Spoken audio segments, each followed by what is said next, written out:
Yeah. We're live. I'm sorry, we are live. We're live right away. Hey, we're live. That's very odd.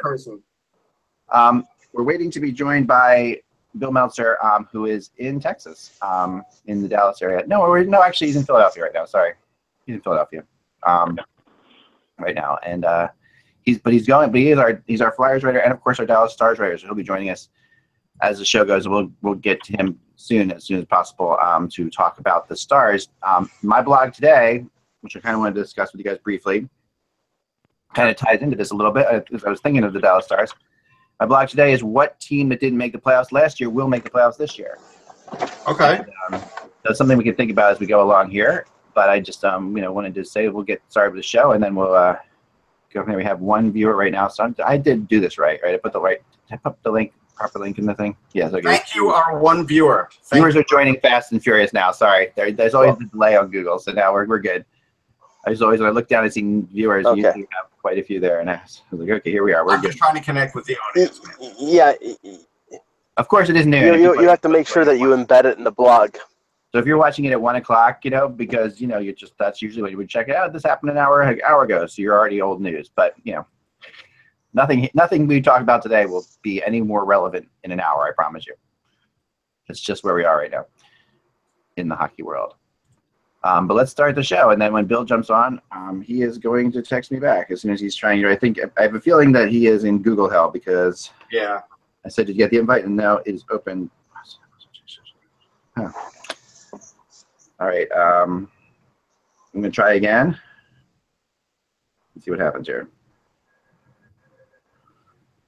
Okay, let me, you guys talk about for 1 second here. We'll talk for 1 second. Yeah, here's the funny thing. This is something that I've grown to hate about the internet, Mike. So I clearly had to do research on refrigerators, right?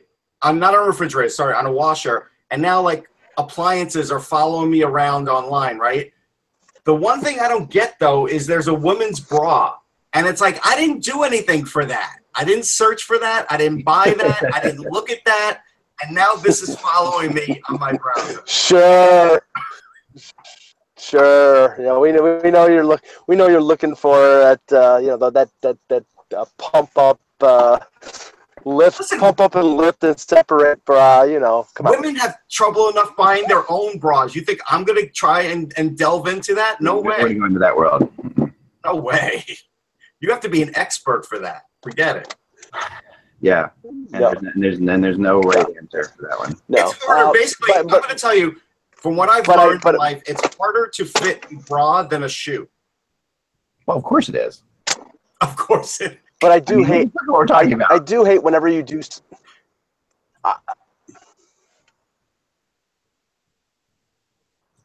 I do hate whenever there's you do a search on anything on Google or wherever, that immediately you start getting a series of emails, and then you have to go and put them into spam on your email, or I'll tell you the thing that's most disturbing lately has been these emails that are camouflaged as you're getting something from, say, Apple, or you're getting something from Amazon.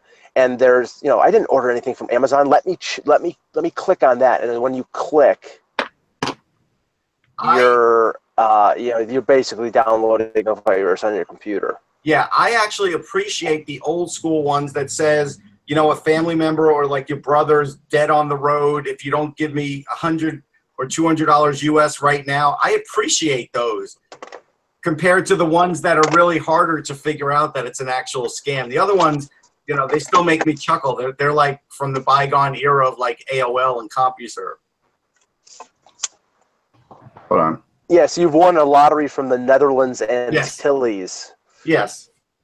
That's like you've won $860,000 in Jamaican dollars from the Jamaican lottery. It's like, send us your credit card number. We'll credit. Okay, sure. I had a friend who had that happen, and mom got it. What? Okay. And whose mom got one of those, and basically it was like total disaster. Again, because she thought it was real. It was like your son's in trouble, that kind of thing. He needs money, that kind of. It was just a mess. All right, we're going to start the show. I sent Bill several invites. Hopefully, we can figure out how to get him going here. If not, we will speak for him when the time comes. Okay. All right. Or forge ahead. Yes. Hello, Hockey World. It is Friday, September 8th, 2017. I'm Michael Agello on the road once again. I'm Russ Cohen from Sportsology. And I'm Eklund. And Russ and I are not delayed, but Mike has like a 2-second delay sometimes. So sorry about that, Mike. But yes, you're watching Hockey Buzzcast on HockeyBuzz.com. It's the podcast that comes to you every Monday through Friday at this time to fill you in the comings and goings in the hockey world, and is brought to you by viewers like you at patreon.com/hockey. We're not going to talk about, at some point we'll talk about the Athletic. I know like we have a lot of people ask us about the Athletic, and every newspaper writer that we've known. I'm glad there's a place for them to write. It's going to be good to have them all together writing someplace, but we'll talk about that soon. That's a very crowded newsroom. That's all I want to say. Very crowded newsroom. Well, a very crowded virtual newsroom. Yes. But, here we are. So there was some funny things. I just want to start with something that I kind of thought was really hilarious. And we will get into things here. Jimmy Haskup, I don't know if you guys know who Jimmy is. He's an NHL editor. I think he works for NHL.com. Or no, actually, no, I'm sorry. Jimmy is actually, I apologize. Jimmy is way more than that. Jimmy is a very cool guy. Actually, Kevin Allen's boss at USA Today. And Jimmy is one of these guys who really is very much on top of things, and has a very funny thing that he did today, which is he asked players, NHL players, to sketch their team's logo on paper. I love this though. First of all, this is like, so here we go. I'm going to show you some of the results here of this thing he had. This is great stuff. All right, so here we start here, and all right, so this is Nathan McKinnon drawing the Colorado Avalanche insignia, which is really awesome. Now, why did he write it like a 3-year-old and then sign it? I know, isn't that funny? And here's Charlie Coyle doing the Minnesota Wild. That's pretty good. He's got something. Actually, Huberdeau's is the best so far. Huberdeau's Panther one, yep, I like that one too. Although he did it on a very small scale, it's good. Tanner Pearson drawing the LA Kings logo. That one's pretty easy. I think even I could do that. Chris Tanev doing the Vancouver Canucks logo. Yeah, I think Chris Tanev needs to sort of he needs to go and get his thing analyzed, his picture analyzed. There's something really wrong with that. Yeah, I don't know what this is here. This is it a Rorschach test? This extra fin on this orca, but there's something else going on here. Like, and it's angry. It's angry too. Yeah, and then you have Johnny Gaudreau's Calgary Flame logo. Good thing Johnny can play hockey. Jeff Skinner's. Actually, here's the funny thing. Hold on, sorry to interrupt. If you ever watched American Dad, the head looks like the I forget the name of the character that's basically from another planet. Yes, I do agree with you. I don't know what his name either, but that's pretty funny. Yes. Jimmy Skinner with Carolina Hurricanes. That's a pretty Jeff good Skinner, but yeah, look pretty good. Jeff Skinner, sorry, yes. I know. I'm doing many things at once. I'm trying to get Bill on. You are. But this reminds me that I was the kid who in school drew the logo on everything.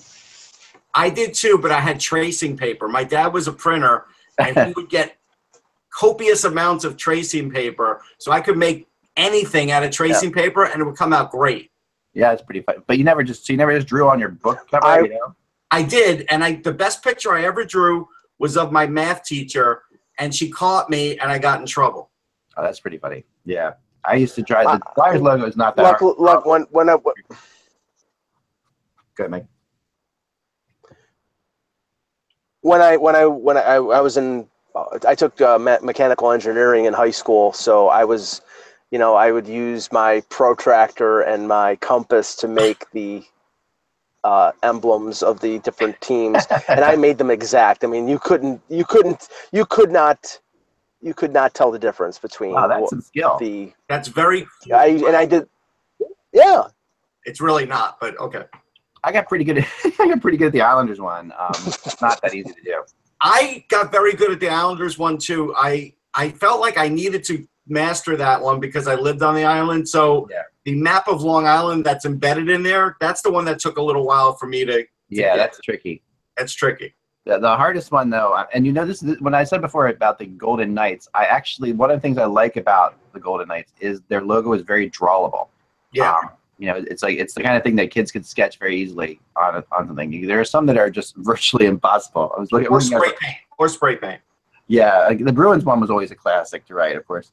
The Wild one is very difficult, I think, and the Penguins one was always tough. As kids, they had the actual more the cartoon type penguin. Yeah, I never even tried the Penguin. Yeah, that was funny, and because I'm looking at this thing over there, that that brief moment when you had the more like modernized penguin. Yeah. Well, the Sabres emblem was pretty. The Sabres emblem was pretty easy to do, but when they changed over to the decapitated goat's head, then it became more difficult. Yeah, it did.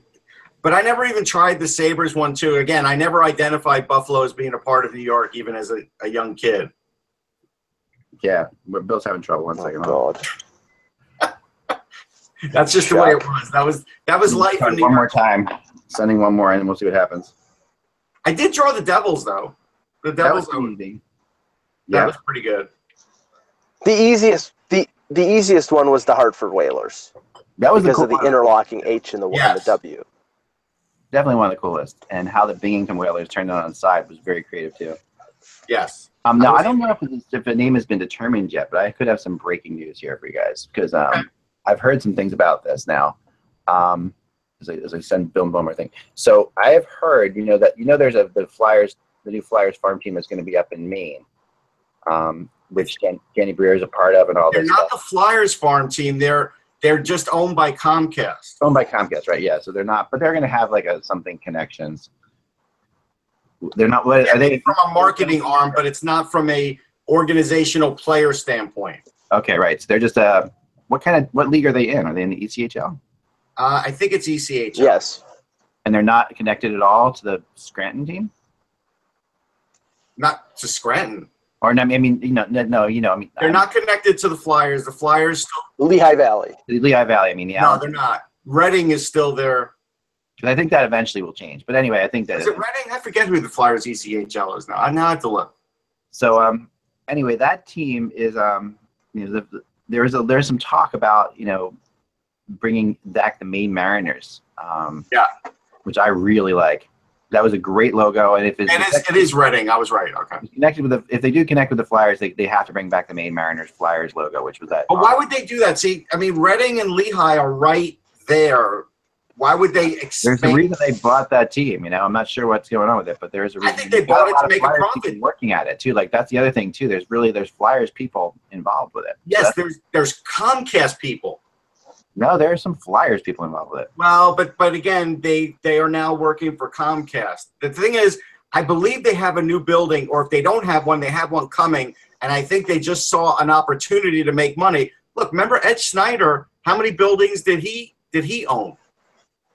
Yeah, no, that's true. And the London Knights are were owned by the Flyers organization or Comcast or whatever you want to call it. Yes. Back then, Yeah. Well, no, the building was. The building was, right. The actual organization. Yeah. Budweiser Gardens is owned by Comcast. Was it Spectacor? Yeah. And that's what Ed Snyder was. Yeah, but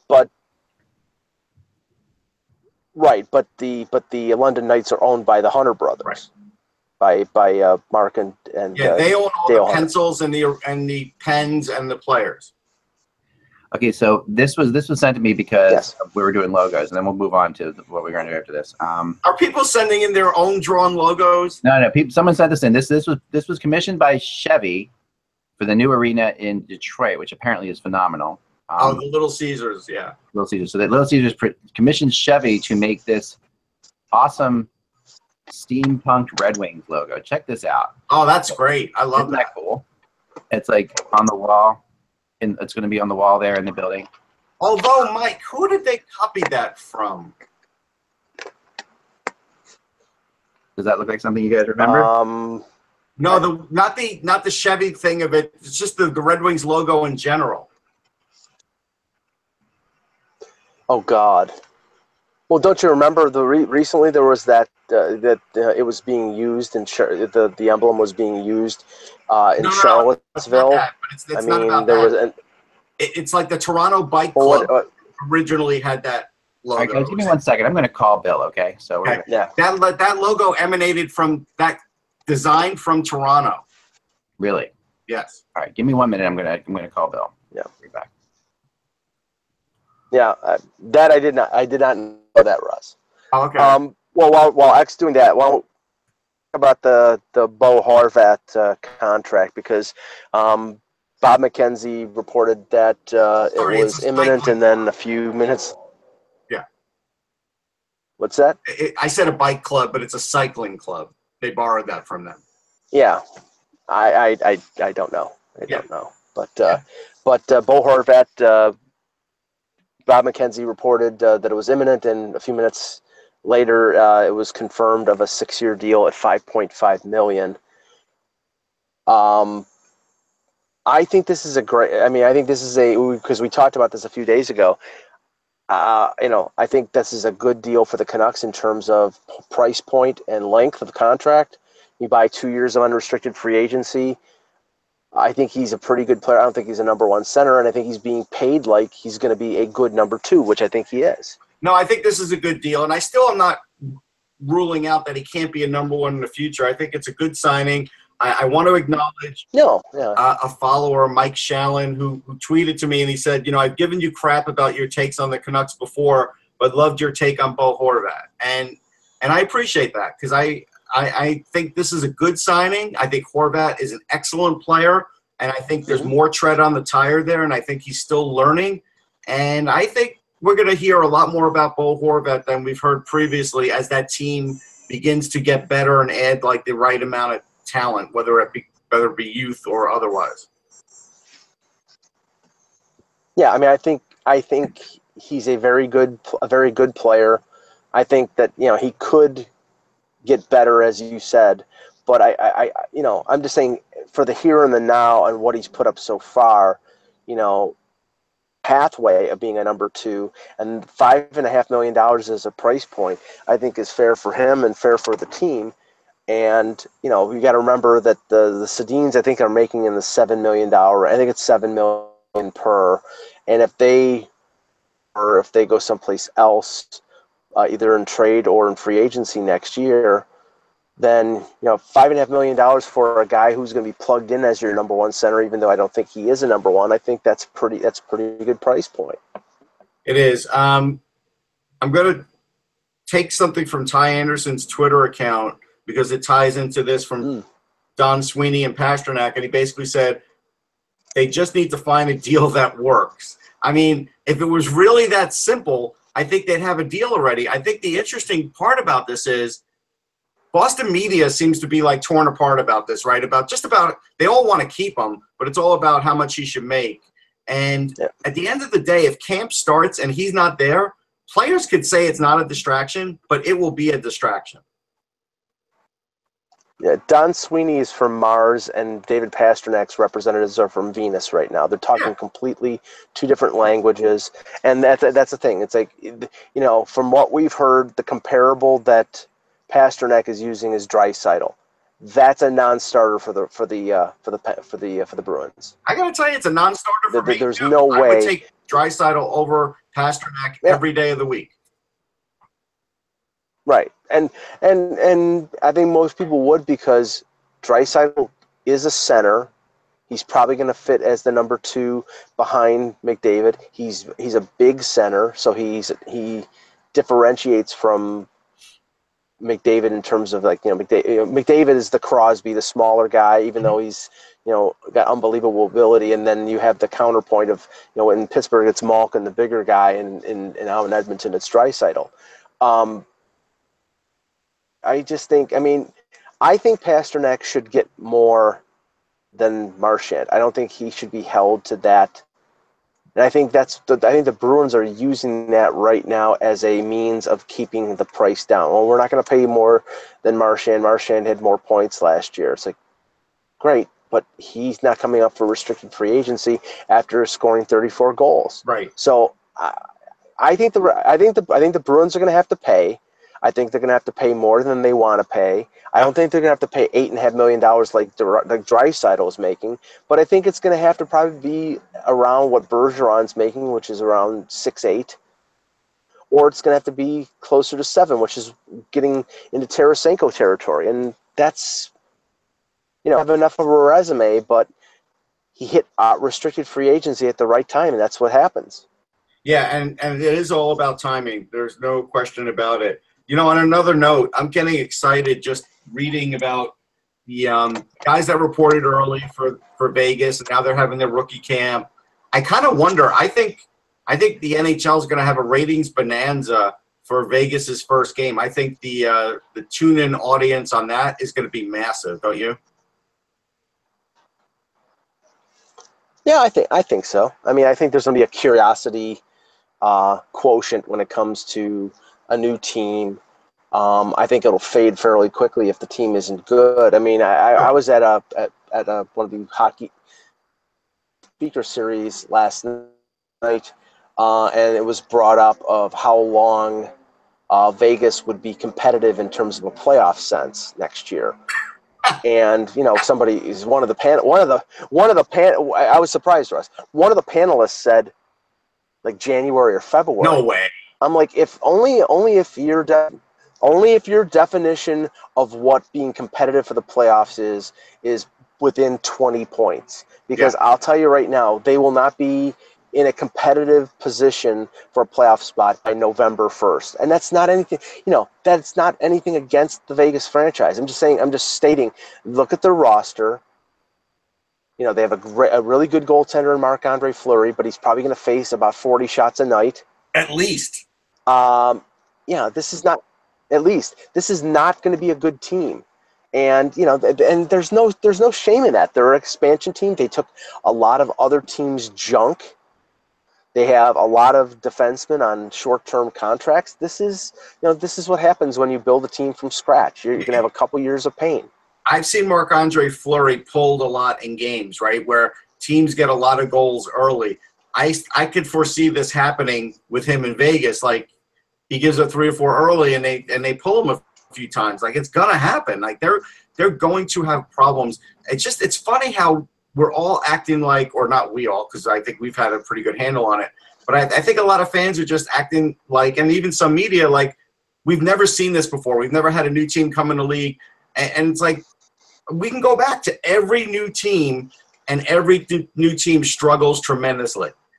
This team, because they have Marc-Andre Fleury, everybody's like, oh, well, they're not going to struggle that much, and they have a few good players, but they're going to struggle mightily because it's a defensive league, and they can have 15 defensemen, but they don't have the right defensemen yet.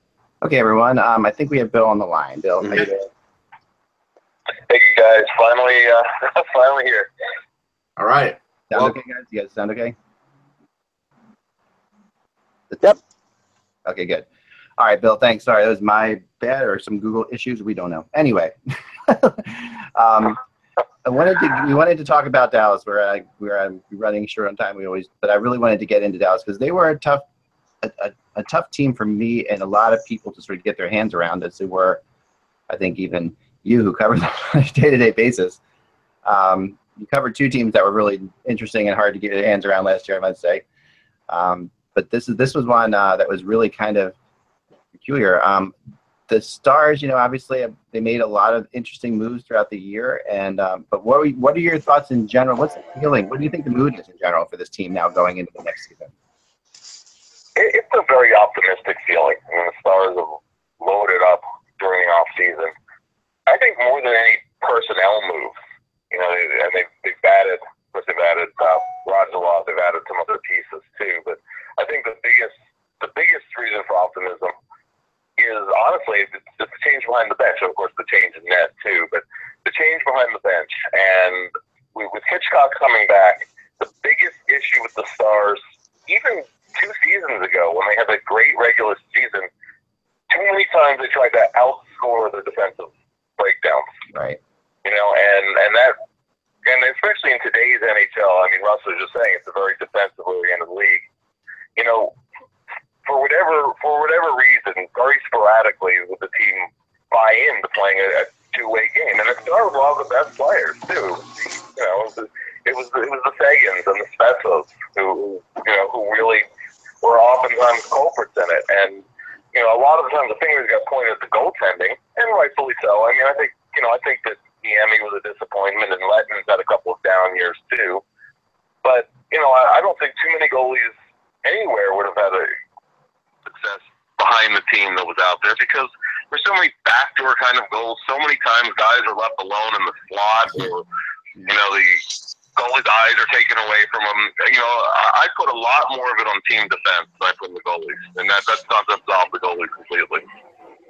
Yeah, and so you know, they have a young defense core, but I think the number one thing you're going to see is that with Hitchcock, you have to play accountable hockey two ways, or you don't play for it. And it's going to be a very interesting dynamic, particularly early on. You know, I think going into camp, everybody's going to say the right things. But Hitchcock has had that experience, you know, numerous times, whether it was with Mike Modano, or whether it was going to St. Louis, or whether it was, you know, in Philly with Jeremy Roenick. You know, they're going to be guys who are going to test them, at least right off the bat. And if you don't buy in, you know, it's Modano. I mean, look at the way Modano's career shifted. Yeah. And he was a bigger scorer before Hitch got there, but he became a much better hockey player all around under Hitchcock. And he'll be the first to admit that. Yeah, he'll be the first to admit that as well, right? Yeah. You know, so I mean, I have one question, and then I got to run, but it's interesting. Go ahead, Russ. I got one question for Bill, and that is, how much of a fair shake is Hitchcock going to give Jason Dickinson and Julius Honka? That would be my big question, because sometimes Hitch isn't the greatest with young talent. I know, which is I mean, we could do that as a topic for another day, which is funny because Hitch made his first claim to fame in Kamloops, you know. So it's funny that a guy who comes from a junior coaching background has gained a reputation in the NHL being a veteran coach, and he has. I mean, and right, you know, and the reputation has some merit to it.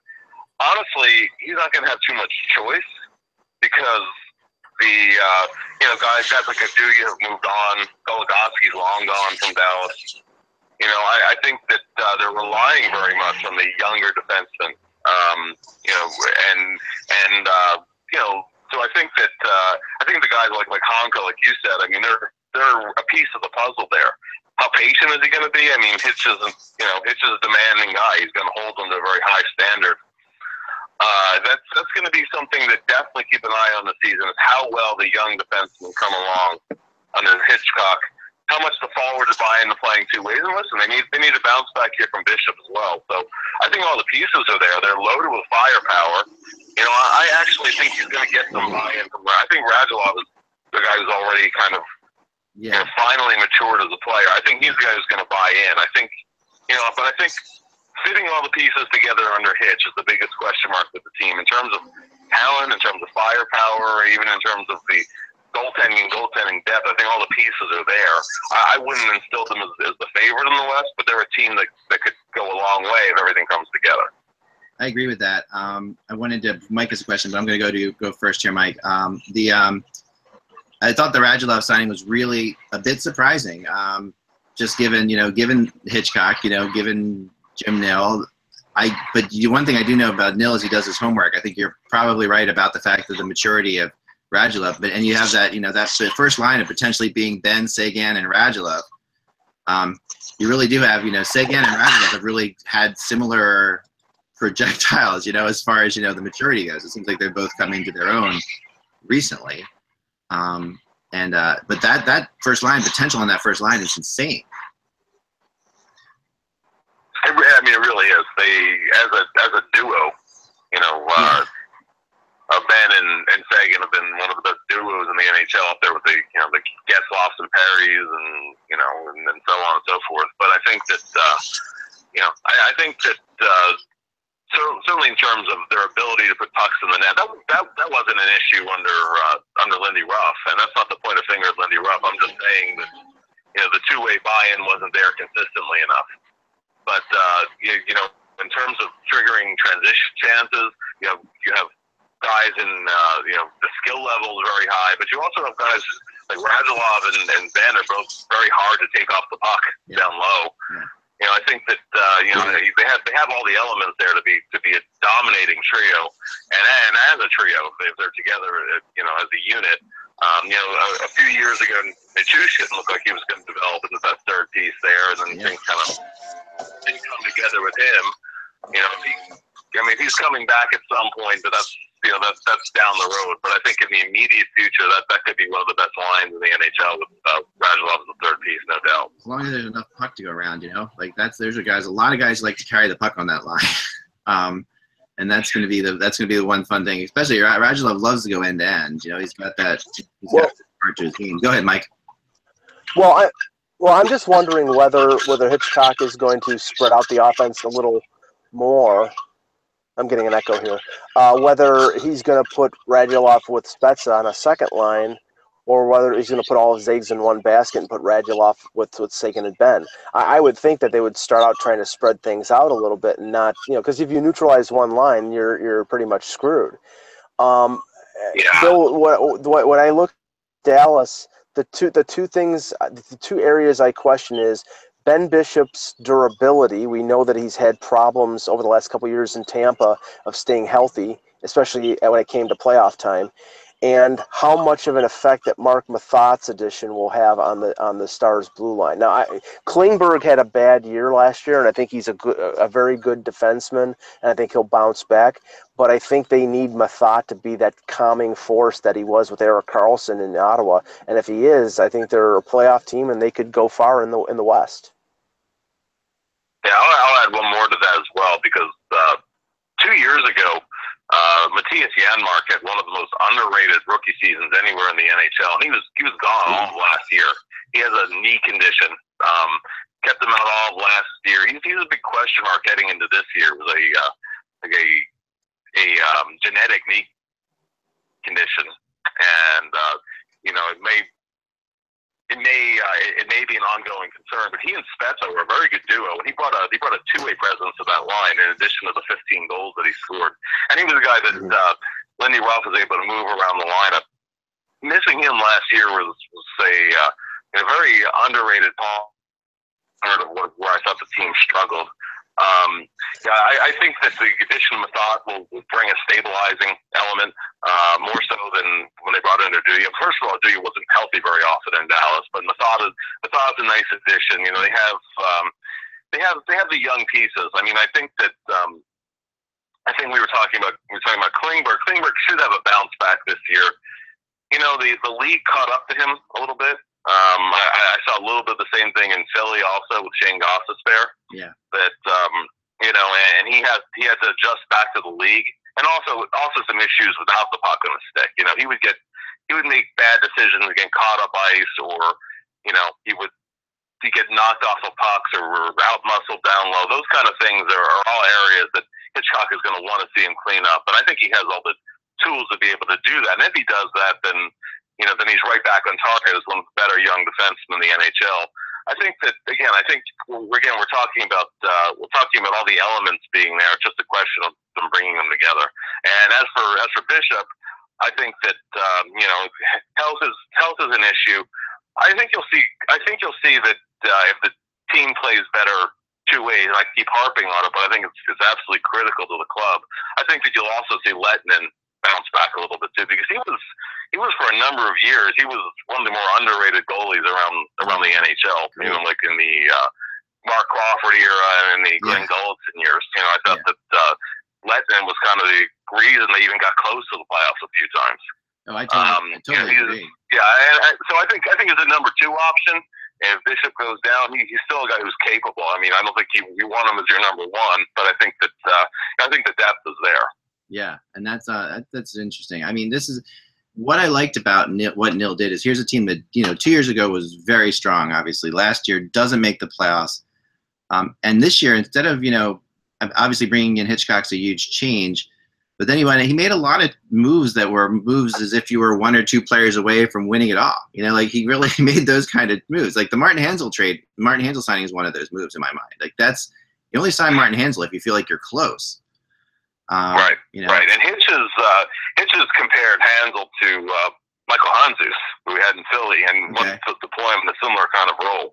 If Hanzel's healthy, and that's always a big if with him, but you know, I mean, that's not a bad comparison, and that's another step in the right direction of the kind of game that you know, that Dallas needs to play to go a little bit further. I agree with you, Eck, that is the kind of move you make if you feel like you're a player or two from you know, making a run deep in the playoffs. And you don't see that kind of move from teams that don't make the playoffs very often. You know, like that. I mean, obviously they were better than that, and their injuries, and now and Bishop. And like I agree with you. I mean, I was always a Niemi fan. You know that. So that's I really didn't think that, you know, I thought the combination of the two of them was pretty good. I mean, I know there were moments, but I guess when they obviously had moments that they struggled with, their goals against average was not good, but didn't a lot of that come from the defense, like you're saying as well. And you know, Bishop is, you know, he's going to have to show that he can do it too. It's still a somewhat wonky defense, but there's so many aspects of this team that are interesting to me. Like I think Jason Spetz is one of the most underrated players in the league. And I think that that's something that really just, I always expect him to get more recognition than he does. And every time, I mean, I know his numbers have been off at times, but just from a dynamic point of view, he's, and at 34.2 years old in age, you know, he still seems pretty strong. Yeah, he's the guy. I mean, he'll come in and, you know, as you said, I mean, every year you're going to get. He's going to make an impact. He's still an impact player in the league, and as he doesn't have to be the guy in Dallas. I mean, really, above all else, it's really Ben and Spezza's team, or rather Ben and Sagan's team. Yeah. And Ben really is the biggest catalyst. I mean, kind of as he goes, everybody goes. Well, that's the crazy thing about the couple. I always look for some crazy numbers with each of these previews, and the crazy numbers I came up with, the first number I came up with that I thought was really bizarre was, and I'll do this as a combination of things. First of all, so goals per game, they were 17th in goals per game, which is low for a team with that much offensive firepower. Goals against per game, they were 29th. So there you have the issue, right? Right. Obviously. Power play percentage, 20th. Not good either for a team with all that firepower. But the penalty kill, they were 30th. Dead last in penalty kill, which is just going to kill you. I mean, and I guess Hansel will help there. Absolutely. Yeah, he'll be a critical penalty killing guy for the team. And you know, and as you said, I mean, I think there were adjustments to make. Goligoski had been a very underrated power play point guy for Dallas, and then they had to adjust. So they didn't adjust too well last year. They were you know, and again, a better year from Klingberg would help as well. Yeah. But I think that's that definitely special teams has to get better, but just an overall approach. You know, I think that it's the Stars would have a lot of games where things would start out really well, and then somewhere along the way it would fall apart, and they give up several goals in a short period of time, and then not dig out of the hole. Yeah. You know, but that's a mentality that they have to work past. Yeah.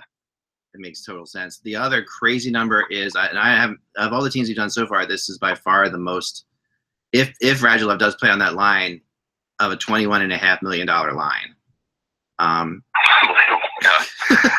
And that's with an underpriced Sagan. You know, like Sagan is still at 5.7.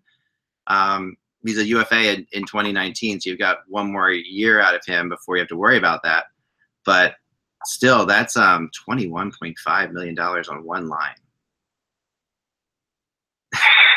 It's a big. I'll say the change in Dallas is unbelievable from the since there's been the change in ownership. You know, when you had Joe Nieuwendyk had to basically beg for any cent that they spent, and they were a floor team. They were a cap floor team for so many years, and they almost got in the playoffs all those years. And now all of a sudden they'll spend with the big boys. It's really, you know, it's good to see, actually. I mean, think about it is. It's great for the fans. It's a great fan base. But think about Ben, Sagan, Radulov, your starting lineup, maybe Method and Klimberg, Method and Klimberg. I mean, and Bishop in goal. You're looking at a $39 million starting lineup. Just throwing that out there. That's I don't think any other team can do that. And when you think about that's more than half of your cap hit in 6 players. Right. Which is, you know, and they really have. I mean, they really do need to get some entry-level rookie contract guys helping them out here. You know, it really. I mean, they have Devin Shore. He's been, you know, he's obviously the one that comes to mind, right? But you know, they really don't have that many entry-level contract guys. They really need some of that to balance this out a little bit. Yeah, and I mean, part part of that plan is the restructuring the defense with more and more young guys coming in. You know, but as you said, I mean, when you tie that much money up in that few players, it becomes even more critical that you're getting close to your money's worth from that group. Right. Because because if you have unproductive cap hits, it makes it very hard to make moves and it's hard to make moves in season anyway for anybody, but particularly when you have that much tied up in a small group of players, it does make adjustments in season in terms of roster additions really tough. Yep. Another thing I've been doing, I've been trying, and I just thought this year was interesting to do this. I've been going through the nationalities of the starting, well, they're roughly the 23 guys on the roster who will be roughly the guys, with the 3 extra guys in this situation. I'm going off of rosterresource.com because it seems to be the most accurate, and it's tough to tell, obviously, as this plays out. But only 3 Americans on this team. And why that's interesting is you're not going to get more with Hitchcock coming in. Like Hitch is definitely doesn't tend towards the American players. The ones you have right now are Pitlick, Johns, and Bishop, of course. But 13 Canadians out of 23, which is very Hitchcockian, I guess you would say. And definitely in his top, top 6 are all Canadian. In that regards, but that is true. No, it is always interesting to see. We did a team the other day that had 1 American, and that was, and then we had a team that had, and Detroit has only 5 Canadians. So it's really just fascinating as the whole thing plays out. The more and more we're seeing, and the more Swedes and Finns, of course, entering League Two, which I know is always near and dear to your heart. What is the best case scenario and the worst case scenario for this team? That's kind of how I like to end it up. What do you think? Well, I think in any reasonably realistic scenario, this team bounces back into the playoff team again. Yeah. I think last year was truly almost beyond the worst case scenario. Nothing went right. Yeah. I think the team is a playoff club. I think the worst case scenario is they have another fairly early exit, and then the 1 year that they did get through the first round, I mean, they played a Minnesota team that was missing half their best players, and it was still a rough series for Dallas to win. Then you start wondering, okay, you start to look at the core group there, and is there something missing in there? That's the worst case scenario. Would be if Dallas is a wild card kind of team, and they or a 3rd seed or whatever, and they go out early. Best case scenario, quite frankly, is they're a team that could get to the conference finals, or maybe even through the conference finals. I mean, that's if everything gels. Yeah. So I mean, it's really that big of a disparity with the Stars, and it's why they're one of the most fascinating teams in the league this year. Yeah, I think it's the widest disparity of any team in the league. I honestly do. I was just thinking about that. And Tampa might be the other, but and I think Tampa and Dallas are a little bit in parallel here. To what, and when I put out today on my blog, what team that didn't make the playoffs last year that people think are going to make the playoffs this year, Tampa and Dallas are kind of running away with it, which makes sense. But the Central Division is not an easy division to get back into. That's a big issue. I mean, if they were in the Pacific Division, it would be a totally different world for them. Oh, yeah, 100%. I mean, they did win the division a couple of years ago, but it's something where they could, they could finish. I think that's what I said. If they're 3rd or a wild card, I mean, and there might be only a 3 points difference between that, so it's tough for sure. Yeah, I mean, I'm looking at the Central, and I don't know what your thoughts are on the Central. We'll talk to you before the season starts, but the more I talk about it, the more I think about it, and the more I look at it, I really think Winnipeg's a force as well. And then I get down to, I think, really legitimately 6 teams that should be in the playoffs. And that's they are starting to rival the Metro Division, with the exception, I think, the Metro Division has some higher level teams than any teams in the Central. But for pure balance, with the exception of Colorado, you've got 6 teams that all, you know, I mean, Winnipeg. I think Winnipeg's going to be better than people think. I think that most people think they're going to be. But you know, I mean, what is, in your opinion, what are the team? You know, what are the 5 teams that make the playoff? If you're going to say 5 teams, you know, in the Central, which I think a lot of people are saying, what are the 5 teams that make the playoffs for you? Yeah, and obviously, you know, I mean, obviously, Winnipeg is a team that's just kind of on the borderline there, you know. Yeah. And I think more than most people, I'm a Steve Mason guy. Now, I think that I think with any goalie, I think always though that you know that it's a big question of how the team plays in front of him. But I think he actually did an above average job with below average defense in front of him in Philadelphia. So I think in goal they're actually going to be, you know, they're going to be fine. Yeah. But anyway, so in terms of the Central this year, I would say that you know, Minnesota had such a good year. I think they're in there. Yeah. You know, St. Louis is, you know, St. Louis is still. You have so many teams that are in the mix. That's what's hard. You know, I honestly, I mean, the Preds, of course, did so well in the playoffs, but I mean, they had that kind of unremarkable regular season. Right. You know, and if they have another unremarkable regular season, then it's all, then things can kind of look, you know, very very different in there. I think that you know, Colorado's the one team that you say, okay, they're not in it, right? So that's it though. But I think any of the other 6, you know, Chicago, Minnesota, St. Louis, Nashville, Winnipeg, and the Stars, any of them could be right in there. I think that. But I have the Stars moving up to, you know, I have them 3rd, and St. Louis dropping down the wild card range, and Nashville to me is, you know, again, I think they ought to have a better season they had last year. They were a 94-point team last year. They should be better than that. They should be. So I mean, it's so wide open. It's really hard to predict until we see how everything kind of comes together in the preseason. You know, who might have an injury here or there, and then. Honestly, getting off to a quick start is vital, because if you bury yourself, it's a long road to get back. So, you know, there's all those factors to look at. But I think you have 6 playoff caliber teams in there. I think you do. You know, it's interesting, like Chicago, to me, when I go through the teams, you know, it's always been a given that Chicago's in there, but they are really seriously hurting depth-wise in Chicago.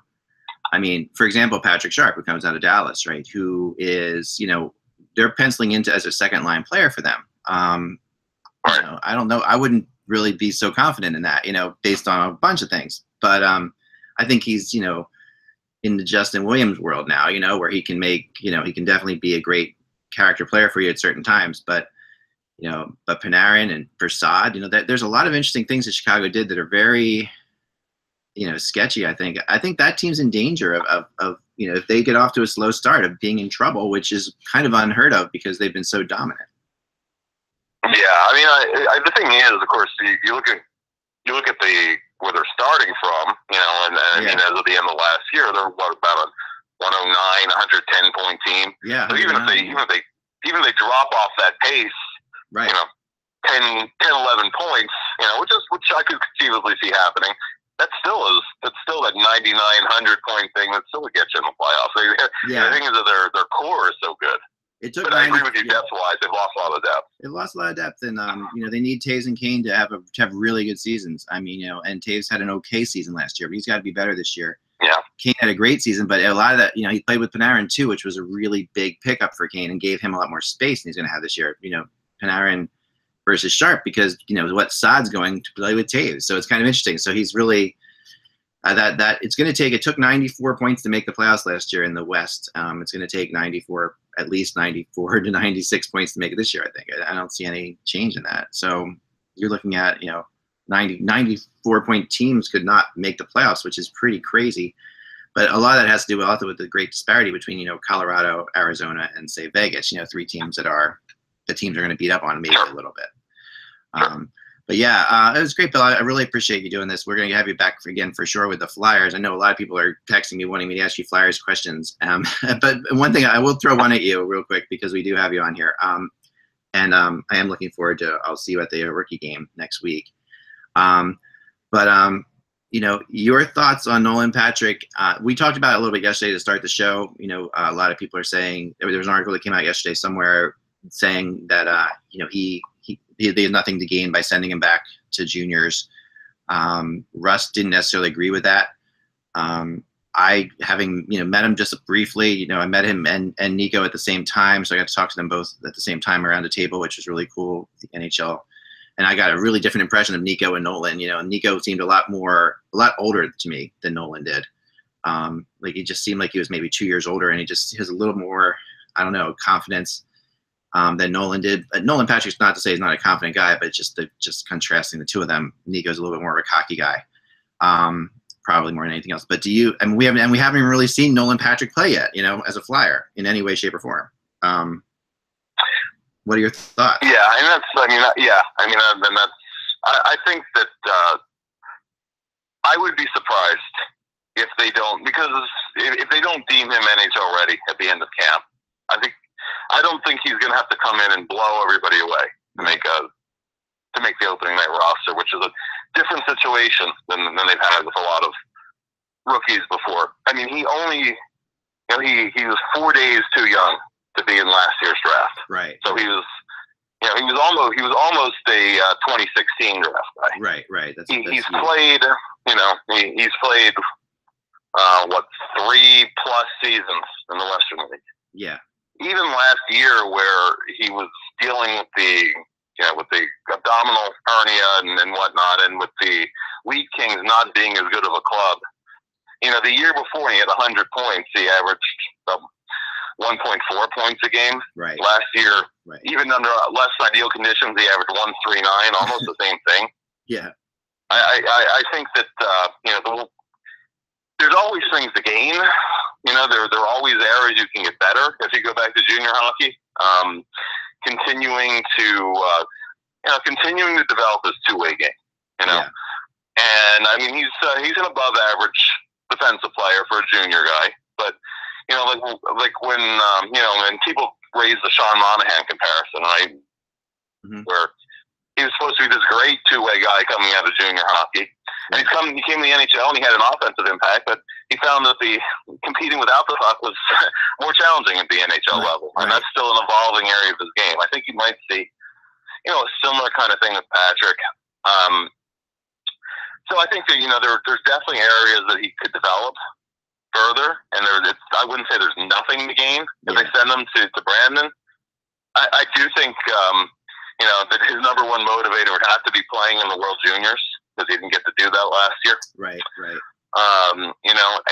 And just continuing that to muscle. But I think he'll be on the NHL roster this year. And then the Flyers are going to have to move some pieces around because they have a lot of centers, a lot of natural centers. Yeah. So, a guy like Philpo might end up playing the wing, or figuring out where all those pieces are going to fit together is going to be a challenge. I think he'll come in and he'll do fine. I'm not expecting a Calder Trophy kind of season out of Patrick, but long term, I think he's going to be a very, very good NHL player. I think I think that the Flyers are very lucky to be able to move up and draft him. And actually, if it would have been my call at number one, I still would have gone with Patrick over Fischer, just personally. Yeah, I will never know exactly what they wanted to do. I know New Jersey, I think, thought they wanted to go with Nico, and I think they were trying to play that towards the very end. But have you gotten a chance to talk to him in depth at all yet? A little bit at the prospect camp, but he didn't do any on ice at prospect camp.